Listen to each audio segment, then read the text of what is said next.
बच्चों, आज हम समझेंगे कि लकार क्या होता है। क्रिया के मूल रूप को धातु कहते हैं, जिसमें कोई प्रत्यय उपसर्ग नहीं जुड़ा हुआ होता है। धातुओं के साथ ही जब उपसर्ग प्रत्यय आदि मिलता है और सामासिक क्रियाएं होती हैं तो सभी मूल शब्द बनते हैं। जब किसी धातु से काल या अन्य किसी क्रिया स्थिति का मूठ से संबंधित कोई विशिष्ट प्रत्यय जुड़ता है तो धातु रूप बनता है। लकार वास्तव में विशिष्ट प्रत्यय हैं। धातुओं के आगे जुड़कर ये धातु रूप बनाते हैं। क्रिया रूप अर्थात लकार 10 विभिन्न प्रकार के उपयोग के अनुसार होते हैं। इनमें से 6 लकार काल से संबंधित होते हैं और 4 मूढ़ या स्थिति से संबंधित होते हैं। प्रत्येक काल के कुछ निश्चित प्रत्यय होते हैं जिन्हें तिगंत कहते हैं। इनसे धातु जुड़ने पर प्रत्यय के नियम के अनुसार इनमें परिवर्तन होता है, जिनको धातु रूप कहते हैं। ये 10 है: लट, लिट, लुट, लिट, लेट, लोट, लंग, लिंग, लुंग और लिंग। इनमें से आपको केवल 5 लकार ही पढ़ने हैं, जो है लट लकार वर्तमान काल, लंग लकार भूतकाल, लिट लकार भविष्यत काल, लोट लकार आज्ञा देने के लिए और विधि लिंग लकार चाहिए अर्थ में। इसको सरलता से याद करने के लिए एक श्लोक है: लट वर्तमाने लेट वेदे भूते लुंग लंग लिटस्तथा विद्याशेषो लिंग लोटौ च लुट लिट लिंग च भविष्यति।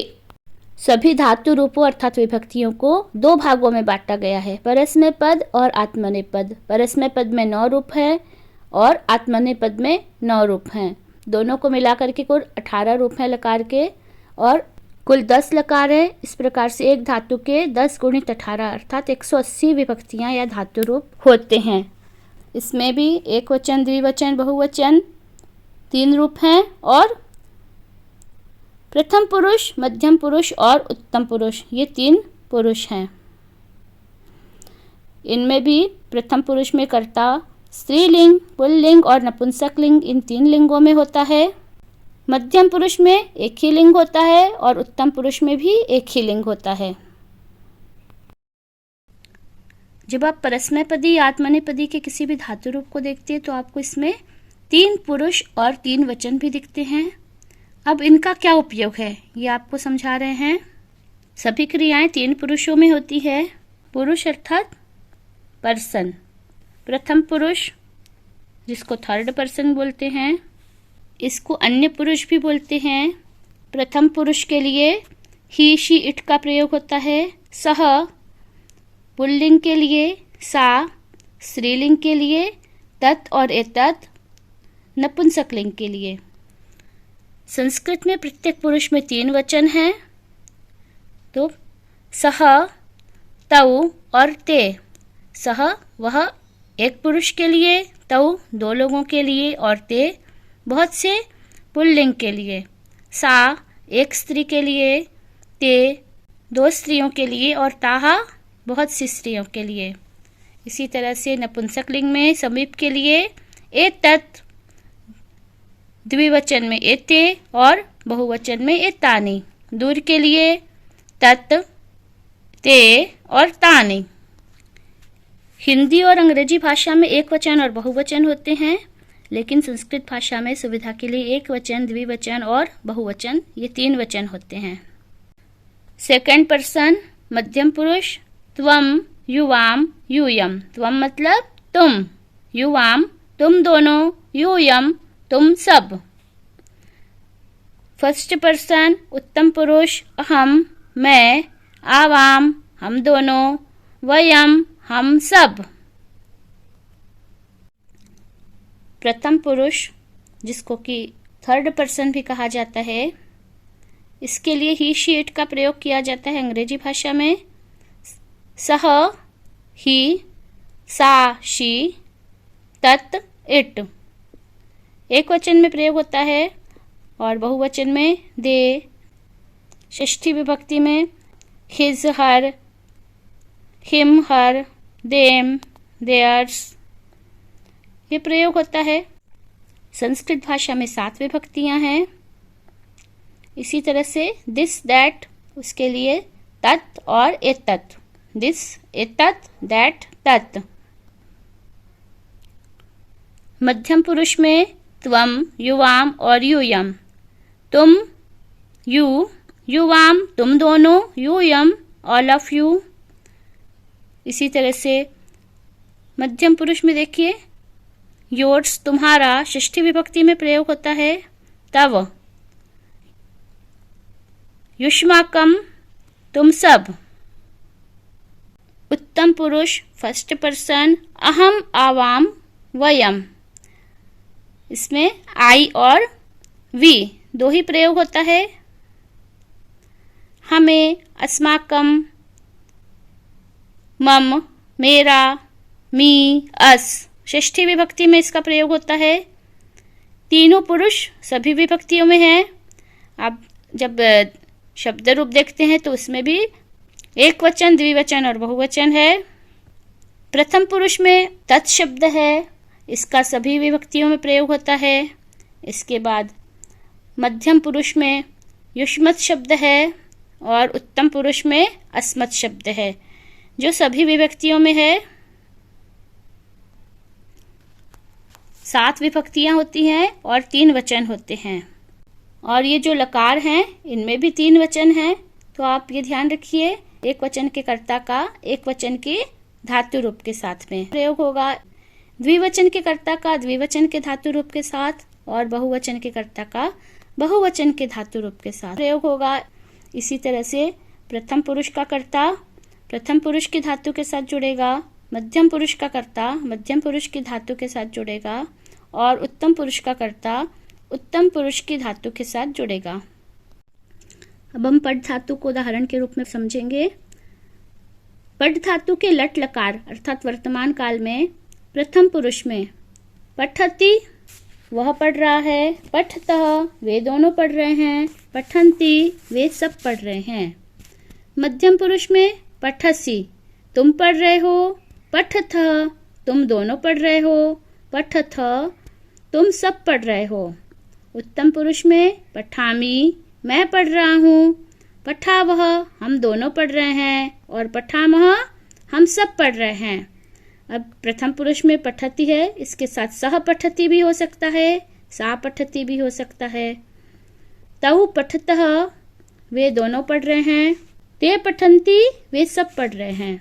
लंग लकार भूतकाल प्रथम पुरुष अपठत मतलब सह अपठत वह पढ़ रहा था, उसने पढ़ा था। तौ अपठताम वे दोनों पढ़े थे, अपठन वे सब पढ़े थे। इसमें सह की जगह अगर सा लगेंगे तो सा अपठत उस लड़की ने पढ़ा था, सह अपठत उस लड़के ने पढ़ा था। बालिका अपठत उस लड़की ने पढ़ा था। ते अपठताम 2 लड़कियों ने पढ़ा था। तौ अपठताम 2 लड़कों ने पढ़ा था। ताहा अपठन बहुत सारी लड़कियों ने पढ़ा था। ते अपठन बहुत सारे लड़कों ने पढ़ा था। अब इसकी जगह पे हम किसी का नाम भी ले सकते हैं। बालिका अपठत, बालिके अपठताम, बालिकाः अपठन्, बालकः अपठत्, बालकौ अपठताम, बालकाः अपठन्। त्वम् अपठः, युवाम् अपठतम्, यूयम् अपठत। अहम अपठम मैंने पढ़ा था। आवाम अपठाव हम दोनों ने पढ़ा था। वयम अपठाम हम सब ने पढ़ा था। लृट लकार भविष्यत काल में सह पठिष्यति या सा पठिष्यति वह पढ़ेगा या वह पढ़ेगी।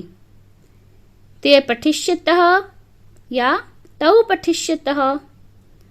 ते स्त्रीलिंग में होता है, वह लड़की पढ़ेगी या वह लड़का पढ़ेगा। ताहा पठिष्यन्ति वे सभी लड़कियां पढ़ेंगी। ते पठिष्यन्ति वे सभी लड़के पढ़ेंगे। त्वम पठिष्यसि तुम पढ़ोगे। युवाम पठिष्यतः तुम दोनों पढ़ोगे। यूयम पठिष्यथ तुम सब पढ़ोगे। अहम पठिष्यामि मैं पढ़ूंगा। आवाम पठिष्यावः हम दोनों पढ़ेंगे। वयम पठिष्यामः हम सब पढ़ेंगे। इसमें हम आपको सुविधा के लिए समझने के लिए बता रहे हैं। अगर हम केवल पठिष्यामि बोलते हैं तो भी इसका अर्थ है मैं पढ़ूंगा। इसमें आप अगर धातु रूप में इनके कर्ता नहीं जोड़ते हैं तो भी केवल धातु रूप अपने आप में पूर्ण एक वाक्य बनता है। लोट लकार आज्ञा देने के लिए, सह पठतु वह पढ़े, ते पठताम वे दोनों पढ़ें, ताहा पठन्तु वे सभी पढ़ें, वे सभी लड़कियां पढ़ें, ते पठन्तु वे सभी लड़के पढ़ें, त्वम पठ तुम पढ़ो, युवाम पठतम तुम दोनों पढ़ो, यूयम पठत तुम सभी पढ़ो, अहम पठानी मैं पढ़ूं, आवाम पठाव हम दोनों पढ़ें, वयम पठाम हम सभी पढ़ें। फिर विधिलिंग लकार चाहिए अर्थ में, शुड चाहिए अर्थ में है। विधिलिंग लकार मूड्स में आप मूड पढ़ते हैं, उसी में विधिलिंग लकार का प्रयोग है चाहिए अर्थ में। सह पठेत उसको पढ़ना चाहिए, तौ पठेताम उन दोनों को पढ़ना चाहिए, ते उन सबको पढ़ना चाहिए। सा पठेत लड़की के लिए है, ते पठेताम ताहा पठेयुः, त्वम पठे है तुमको पढ़ना चाहिए, युवाम पठेतम तुम दोनों को पढ़ना चाहिए, यूयम पठेत तुम सबको पढ़ना चाहिए, अहम पठेयम मुझे पढ़ना चाहिए, आवाम पठेव हम दोनों को पढ़ना चाहिए, वयम पठेम हम सबको पढ़ना चाहिए। संपूर्ण व्याकरण का आधार ही धातु या क्रिया है। संस्कृत का हर शब्द जब हम इसको विभक्त करेंगे तो यह धातुओं के रूप में विभक्त किया जा सकता है। और जो धातु रूप हैं, लकार हैं, यह अपने आप में एक संपूर्ण वाक्य है। लट लकार में पठति पठतः पठन्ति ये प्रथम पुरुष में है। इसका अर्थ है वह पढ़ रहा है, वे दोनों पढ़ रहे हैं और वे सब पढ़ रहे हैं। पठसि पठथः पठथ मध्यम पुरुष में, पठसि तुम पढ़ रहे हो, तुम दोनों पढ़ रहे हो, पठथः तुम सब पढ़ रहे हो, पठथ। उत्तम पुरुष में पठामि मैं पढ़ रहा हूँ, पठावः हम दोनों पढ़ रहे हैं और पठामः हम सब पढ़ रहे हैं। संस्कृत का हर शब्द धातुओं के रूप में अलग किया जा सकता है। ये जो आप लकार या धातु रूप देख रहे हैं ये अपने आप में एक पूर्ण वाक्य है। यदि हमने केवल पठति बोला, इसका अर्थ है वह पढ़ रहा है। पठामि मैं पढ़ रहा हूँ, पठिष्यति वह पढ़ेगा। इसमें आपको कुछ भी अन्य बोलने की ज़रूरत नहीं है, लेकिन अगर आपको किसी का नाम लेना है तो बालकः पठिष्यति इस तरह से बोलेंगे तो संज्ञा के द्वारा उसका वाक्य सुस्पष्ट होगा। इस तरह से हम किसी भी धातु रूप के किसी भी पुरुष या वचन में उसके निश्चित कर्ता को ही जोड़ेंगे। चाहे हम कोई भी लकार लें, उसका कर्ता निश्चित है। इसी तरह से आप भू धातु को भी देखिए, उसके नीचे पुल्लिंग, स्त्रीलिंग या नपुंसकलिंग के सभी कर्ता जो निश्चित हैं उनको लिखा हुआ है। इससे आप वाक्य बना सकते हैं और वाक्यों को शुद्ध भी कर सकते हैं। प्रत्येक पुरुष या वचन का कर्ता हमेशा निश्चित ही होता है और वह कभी भी बदलता नहीं है। लकार क्या है और धातु रूप किसे कहते हैं, आपको बहुत अच्छी तरह से समझ में आ गया होगा। जिन बच्चों ने अभी तक चैनल को सब्सक्राइब नहीं किया है, सब्सक्राइब कर लें और वीडियो को अपने दोस्तों को भी शेयर करें। जयतु संस्कृतम, जयतु भारतम।